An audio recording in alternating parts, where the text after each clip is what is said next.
आणि ते आपल्याला ती सेवा पुरवतात आणि सेवेवरती कर हा लागत असतो. तर तो म्हणजे आहे GST. तर आता बघा, इथे शिक्षक आणि विद्यार्थ्यांमधली ही चर्चा आहे. त्या चर्चेतनं आपल्याला GST म्हणजे काय ते आता आपण समजून घेऊया. तर इथे शिक्षक विद्यार्थ्यांना विचारतात, विद्यार्थी मित्रांनो, आपल्या देशात व्यापारासाठी कोणती कर प्रणाली चालू आहे? तर जो विद्यार्थी आहे त्याचं नाव आहे आयुष. तो सांगतो, आपल्या देशात GST म्हणजे वस्तू व सेवा कर ही कर प्रणाली चालू आहे.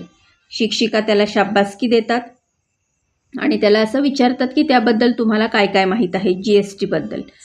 मग अयान नावाचा जो विद्यार्थी आहे तो उत्तर देतो. तो म्हणतो, तो GSTचा लॉंग फॉर्म सांगतो. GST म्हणजे गुड्स अँड सर्व्हिस टॅक्स. आणि आयशा नावाची मुलगी आहे, ती त्याचा अर्थ सांगते, संपूर्ण देशात एकच कर प्रणाली अंमलात आली आहे, म्हणजे पूर्ण भारतामध्ये आपल्या.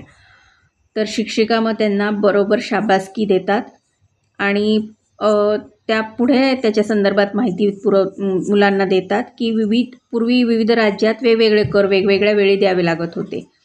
पूर्वीच्या करांपैकी कोणते कर वस्तू व सेवा करामध्ये अंतर्भूत करण्यात आले आहेत ते खालील चित्र पाहून सांगा. म्हणजे पूर्वी प्रत्येक राज्याचा वेगवेगळा कर ठरलेला